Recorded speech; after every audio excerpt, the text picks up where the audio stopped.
Once again, alone on an empty subway. At times like these, I like to reminisce, to remember the days when I was truly happy, even if it's painful. I mean, I want to go back. I miss my adventure. I miss my friend. But of course, you can't just turn back the clock, no matter how hard you try.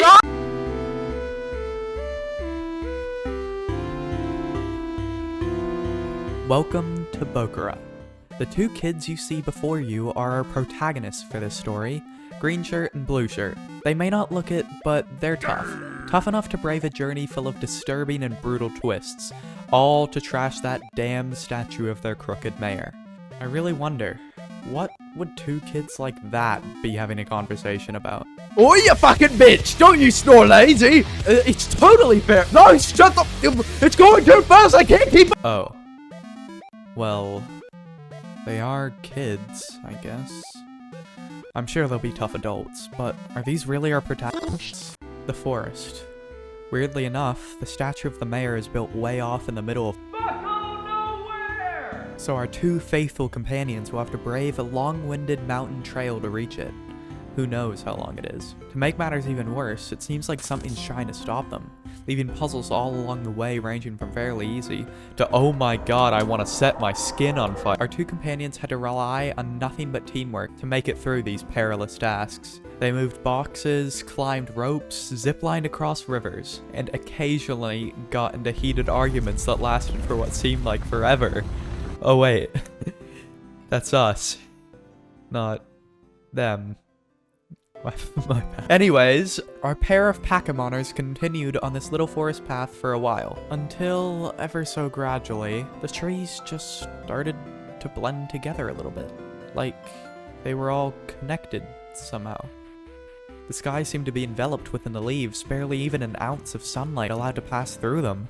Yet, our world was still illuminated.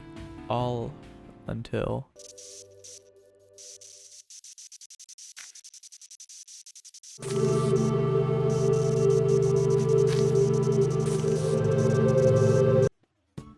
The real game begins now. Bokura had split into Bok and Ura. I'm sorry, I'll shut up. Two separate worlds merged in a rough yet oh so elegant manner, in which we could only progress through intensive communication. Shut up! Also, from this point on, I'm gonna be speaking as if my partner and I were actually characters in the game.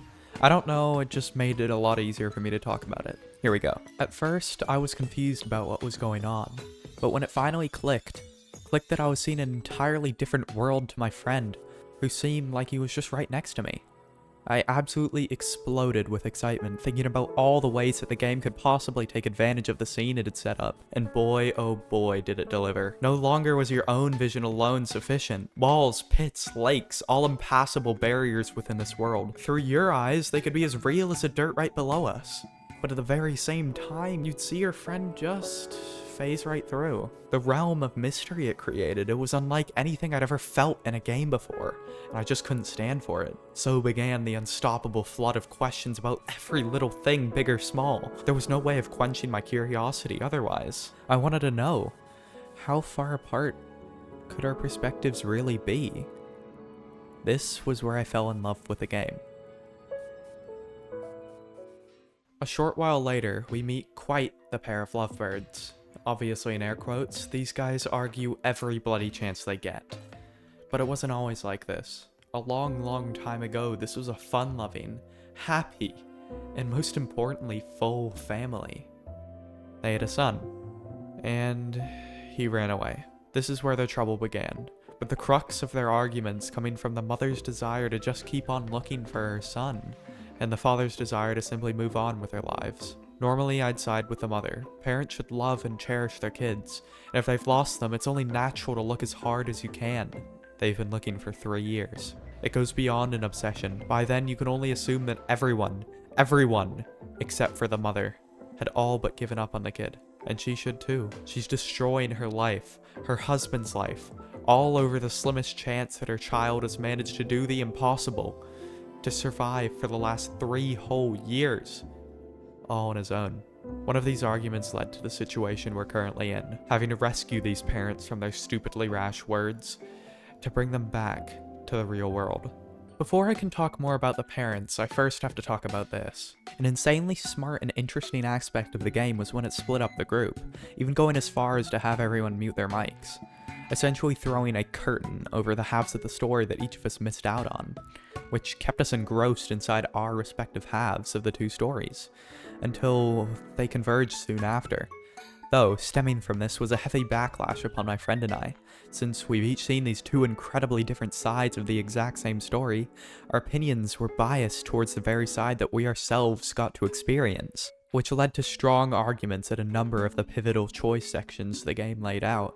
The dad seems more reasonable, I'm gonna be real. This whole situation with the mother and father, it's really been a snap back to reality type of moment. Our parents are waiting for us at home. They're worried too. I think it's time for us to go back. Or it should have been. Alright, it's finally all set up. I'd like to introduce you all to the Hunter. He's a nice fellow. He just won't.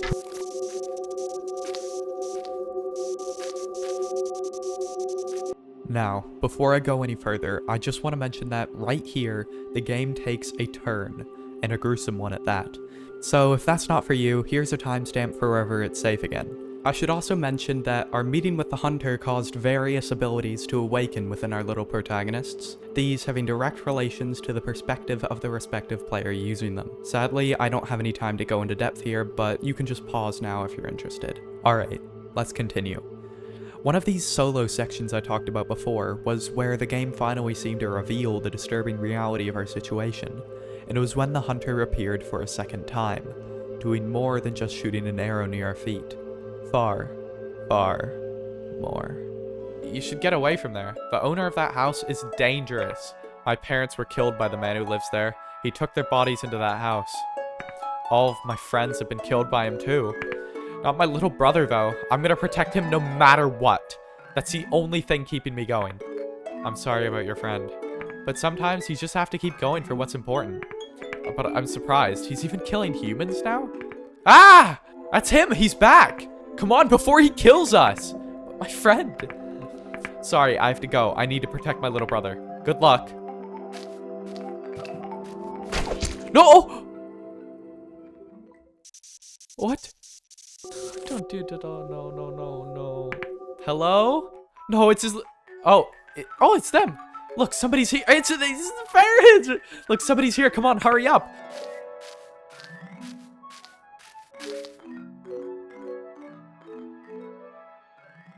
What? No! No, no, no, no, no, no, no! No, no, what the fuck? What the fuck? After braving this terrible event, I returned to my friend, trying to save him. I had to do whatever I could. He wouldn't last for long. But it turns out, during that time, he'd seen things too.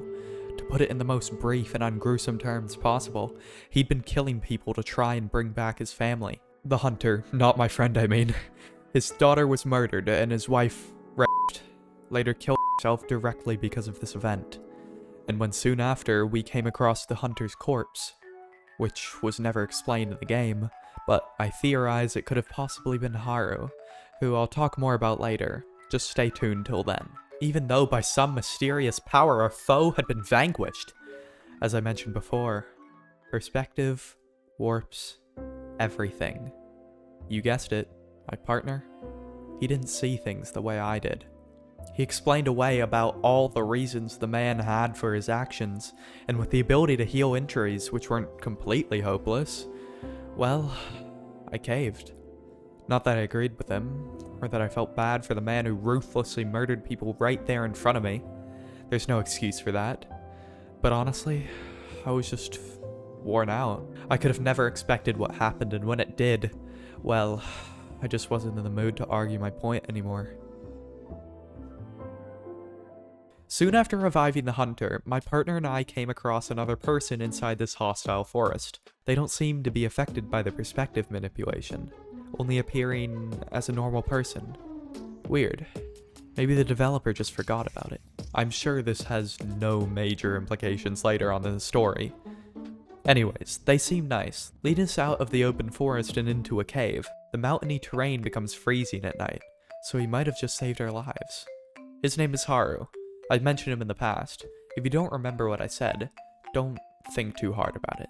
It's probably better that way. You'll find out soon enough anyways. Haru's a lost child. He ran away a long time ago, but I'll just let him explain for himself. Wait, do you think... Huh? What is it? Was that lady earlier Mom? I don't know, but she looked like her. Oh, Haru. What have you done? Your parents, your dad. If you didn't run away, he'd still be alive. Ugh, I can't be fucked with this right now.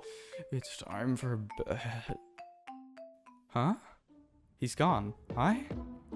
It doesn't matter. He saved us. That's what really matters. Now we've just gotta pull through and make it to the statue.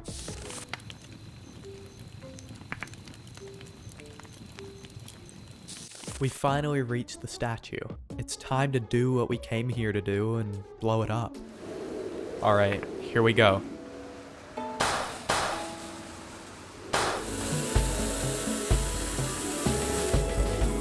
That went hard. Hearing the laughs of two kids who've just been through some of the most traumatizing experiences of their lives is, well, nice. They really are some tough kids. But wait. Huh? What's going on? What? We're back to the real world? How? Well, I don't know what's going on, but honestly, I don't even really care. As long as we're back safe and sound. Whatever fairy bullshit is going on is all the same to me. Wait. Huh? The mayor's your dad? Well, that came out of nowhere, but you still seem cool. He's my what? So, we're brothers. Honestly, I couldn't have asked for a better way to end this. I'm so happy.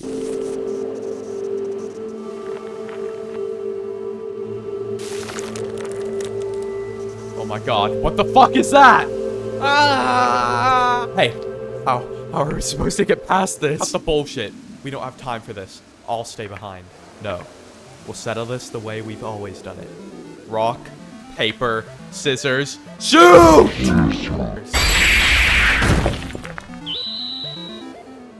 Alright, get over there.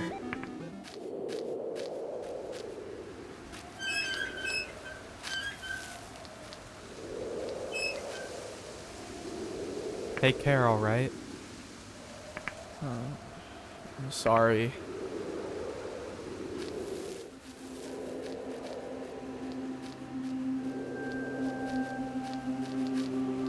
I can't go back. I can't go back. I can't go back. I have to go back! Ah! Stay away from my friend! Get out of here, you monster! Why are you... I couldn't just abandon you. If I have to leave you here behind to stay alive, I'd rather die here with you. Go away! Blah, blah, blah, blah. Leave us alone! Is she alive? Yeah. But what's that? It's the note I gave Haru. Why? Why did it have that? It's time to go home.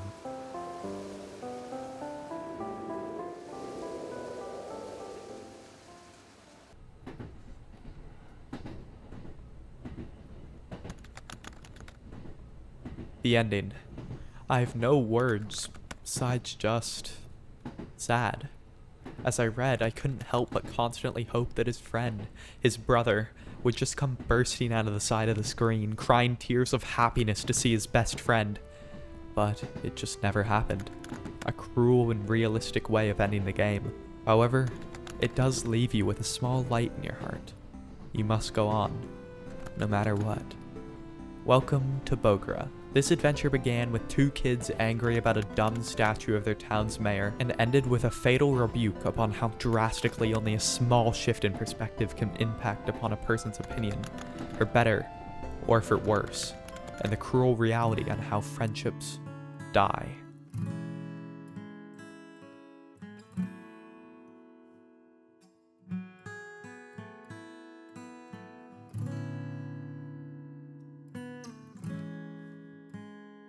I hope you guys enjoyed the video. next time.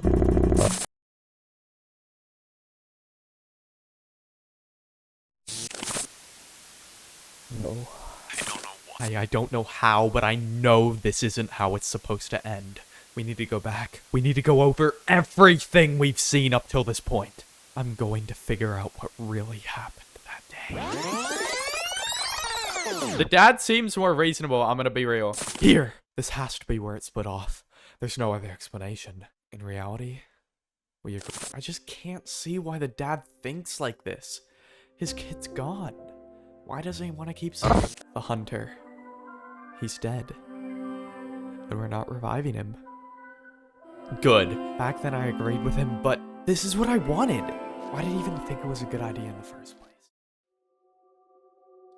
Oh, here. I guess it was only a matter of time, but has really nothing changed? I'm so sorry. Here again. Oh god, it's the alien. Stay back. Come on, no closer. Huh? Haru? I knew it. You are scared. Oh! It was just a dream. Oh, I wish I could see him again. Blue, where are you right now? No, I can't be saying things like that. I'm gonna find him again. My best friend. My brother. And I know just who to call. Mom! You wouldn't believe it, but recently I've been getting loads of flashbacks back to this place. No kidding, there's a reason I wanted to come back here.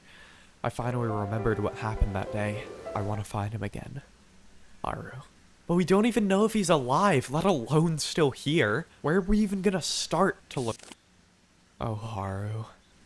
I'm sorry it's taken us this long to come back for you.